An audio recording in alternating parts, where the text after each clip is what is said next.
Are you tired of settling for small, incremental growth year after year? Let's talk about 2025 now.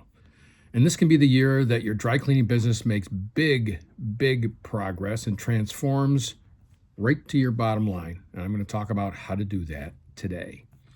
First of all, congratulations. You survived.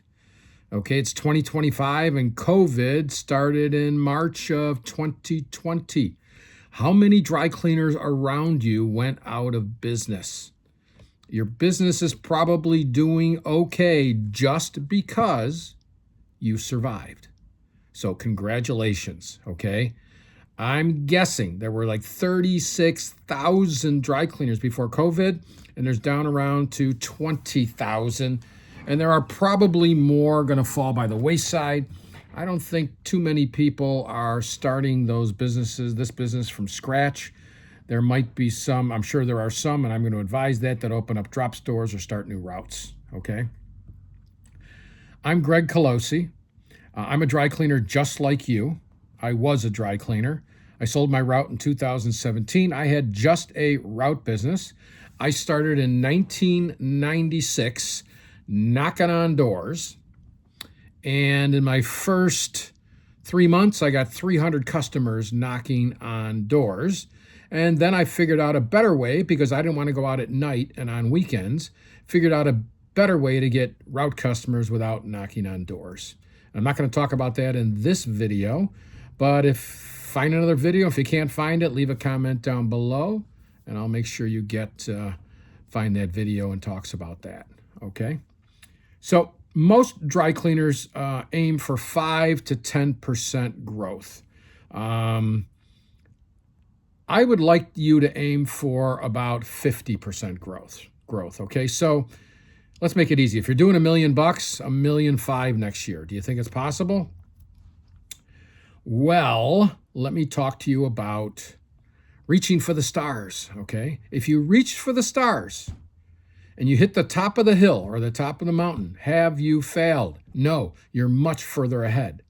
But if you have no goals whatsoever, you are bound to fail, okay? You are bound to fail.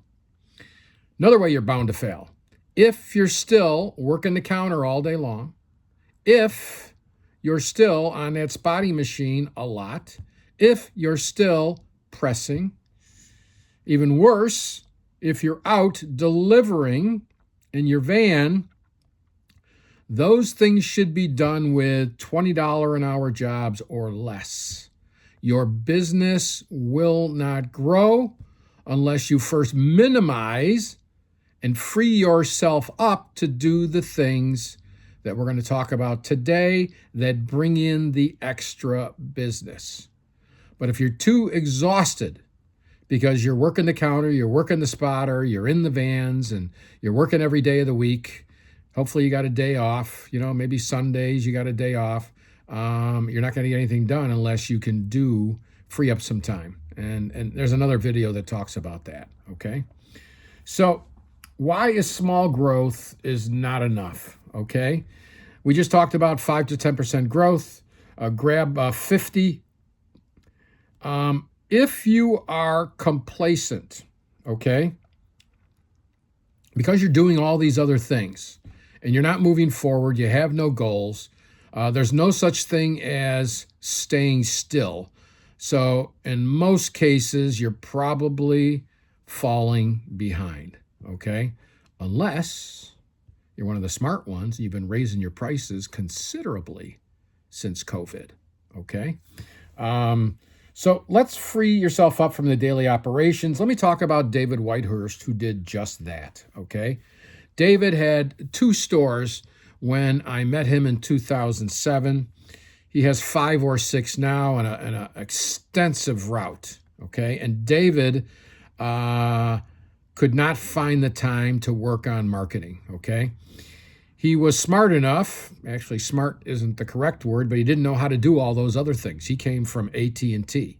So he didn't know how to press, and he didn't want to learn because he needed that time to run the business, which is a very, very smart decision.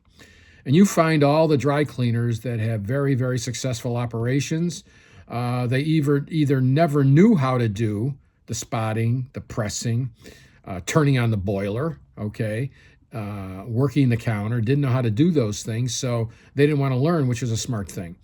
If you've already learned those things out of necessity, unlearning them and not doing them is going to be a little bit tougher. But here's what David did. I said, David, go to Starbucks or go a coffee shop somewhere 1 hour a day. So on your way into work, he didn't have to turn on the boiler. Okay, if you got to turn on the boiler, go to work and then leave for an hour. Go somewhere, okay?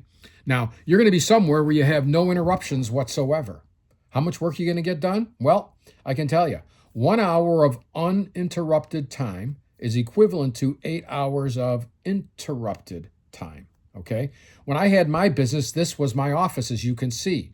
This is a separate building, it used to be a pool house. It's about 75 yards from my home, and I converted into my office, man cave, and I got a kitchen in the back. You can see all those pots back there, okay? And we had a couple of vans, and they actually parked in a parking lot across a creek, and I got a bridge over there. So my drivers would park over there and just take off and drive.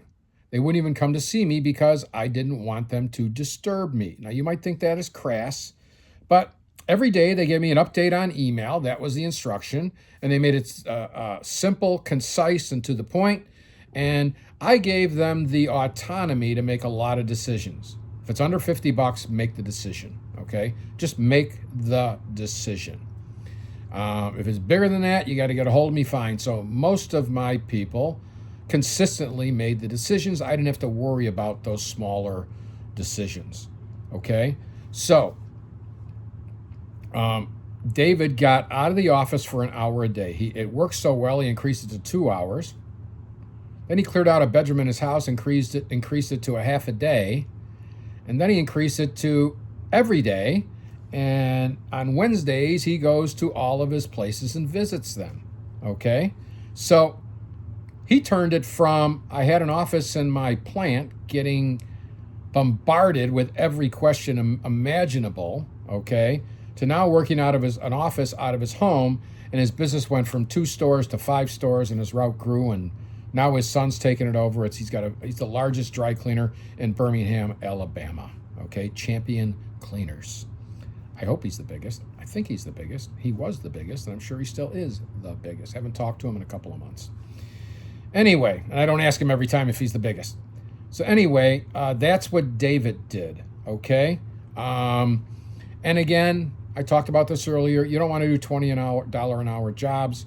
Find somebody to do that. If you're afraid, hire somebody for 2 hours a week. Spend $40 and see what they do for you. Find something that's just a pain in the ass for you to do and get somebody else to do it. You should do the things you enjoy doing, or the things you cannot possibly get somebody else to do, like the marketing, okay? Somebody else can run the counter. Somebody else can spot, okay? Even though you're the best spotter in the world, somebody else can spot. But the marketing part, only you can do that.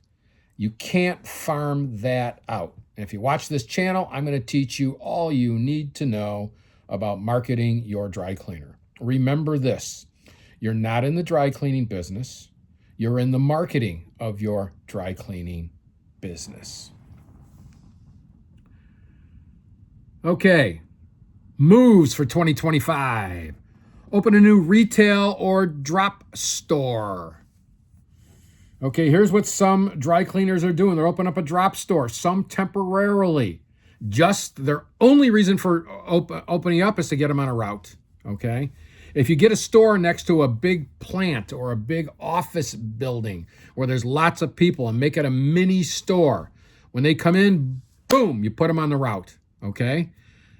I can't give you all the details right now, but you get the gist of it. And I know a dry cleaner that does very, very, very well, and that's what he does. He builds his stores where he wants to build routes.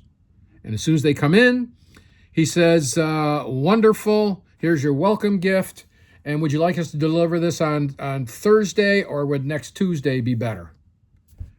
Don't even say, do you want us to deliver it? You just say, what day would you want us to deliver it on? Oh, you offer delivery? Any extra cost? No.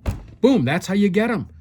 So you can get 80, 90% of your customers on delivery, at least the ones that should be on delivery, and the ones that are just coming for a few items. Eventually, you're going to close the store unless it turns into something else, okay?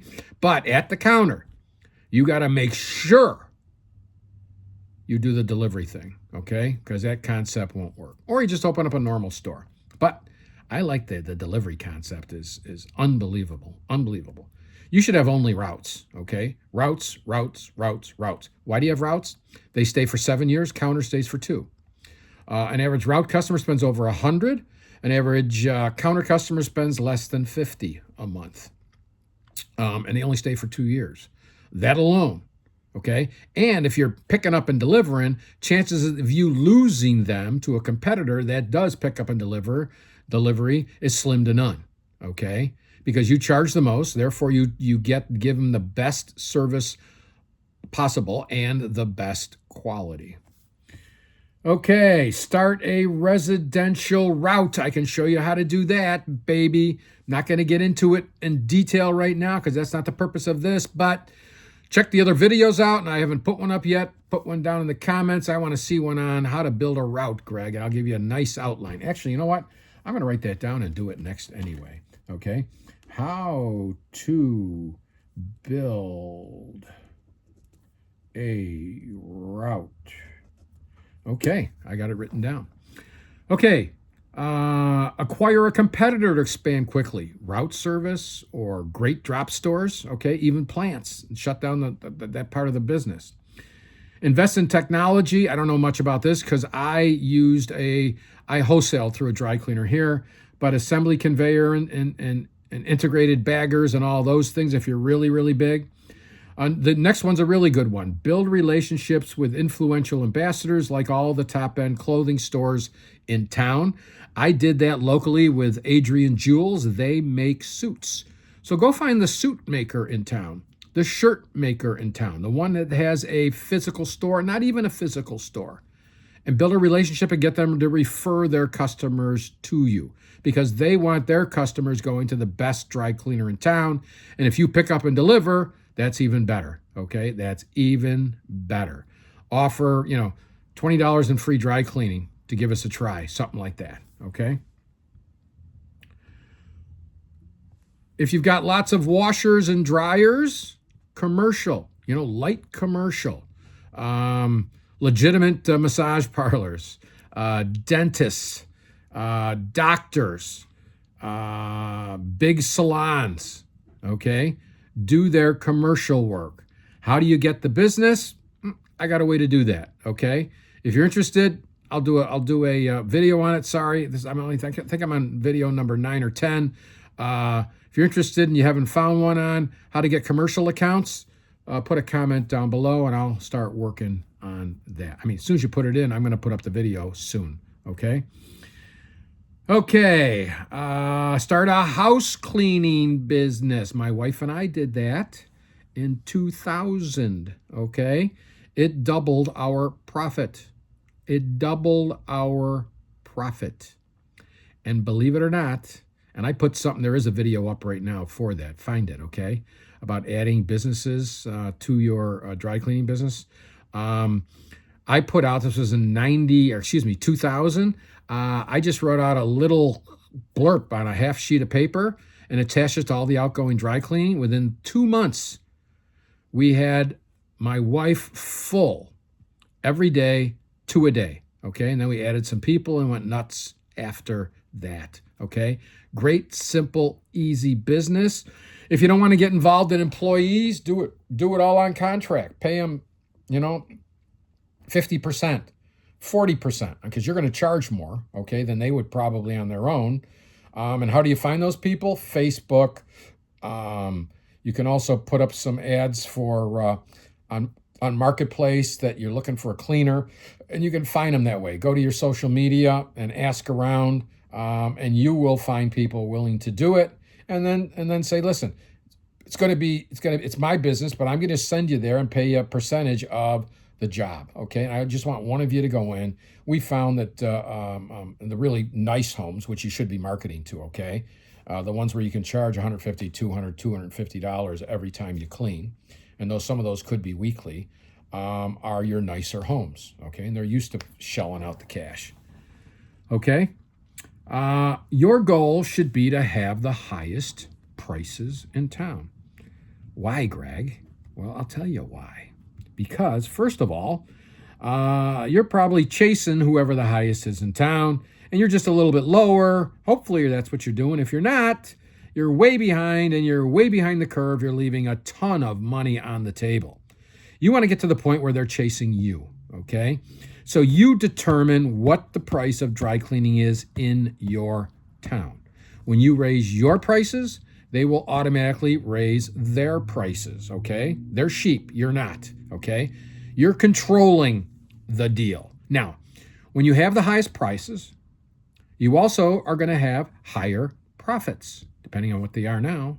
You're going to have much higher profits. What do higher profits do? Higher profits, a portion of that should be spent on higher quality and better customer service. Okay, we'll talk about that in some of these videos also. What can you do for better customer service? So that should be your goal, okay? And I got another video that talks about that, about raising your prices and how to do it, what it means. So go ahead and watch that, okay? Overcoming the fear of big changes, getting out of your comfort zone, skydiving for like the first time, or bungee jumping. It's scary, but once you dive, once you jump, it's not too bad, okay?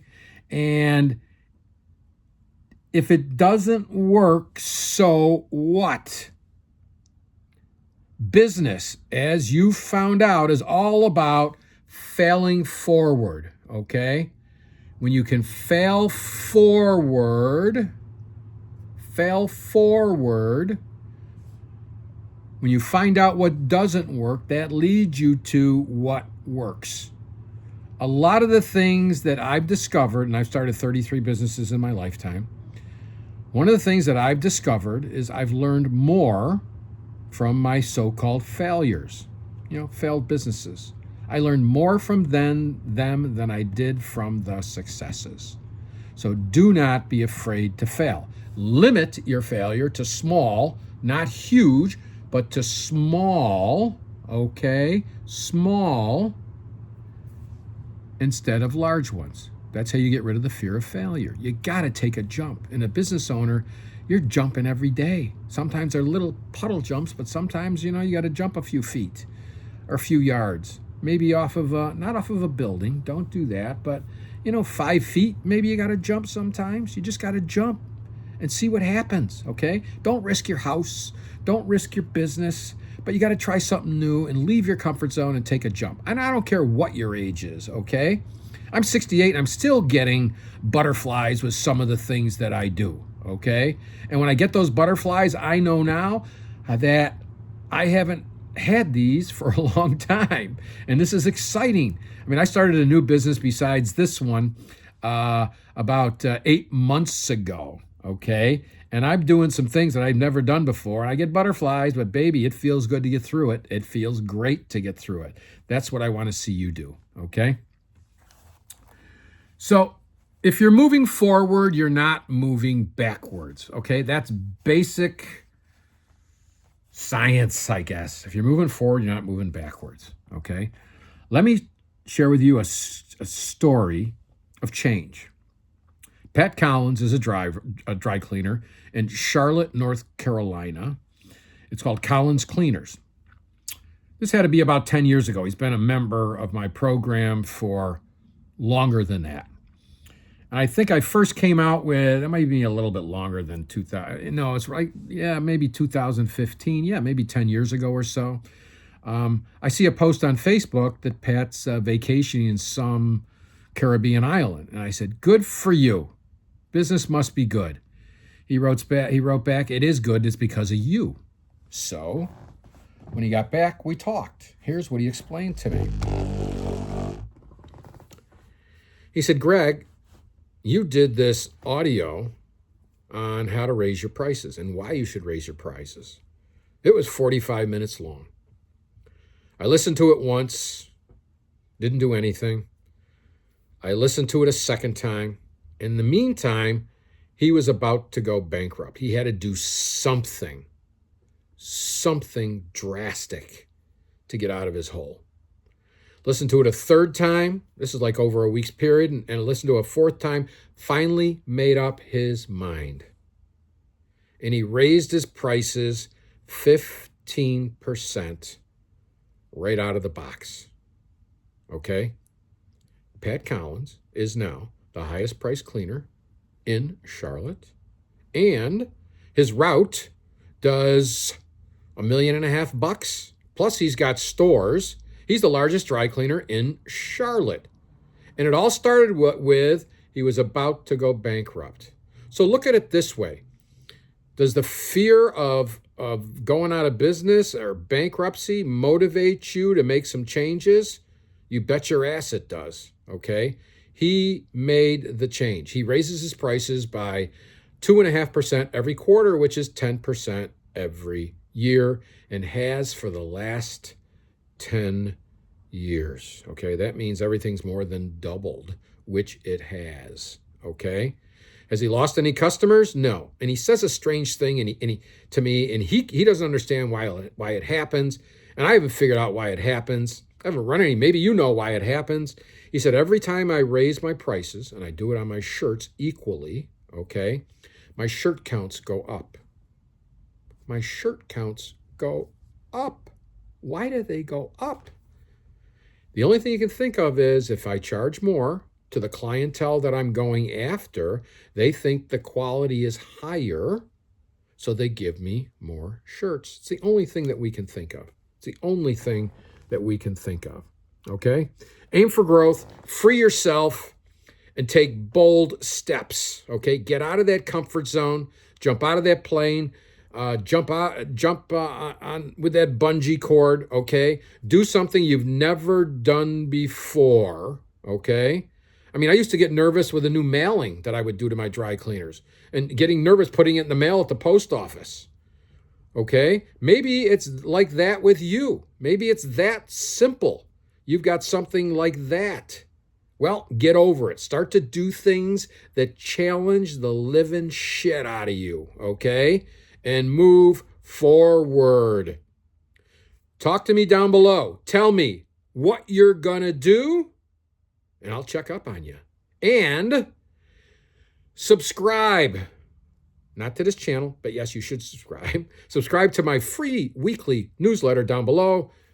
No obligation, no nothing. Just sign up and you're going to get some great marketing stuff besides my videos every single week. Thanks, and make it a great year, and better yet, make 2025 your best year ever.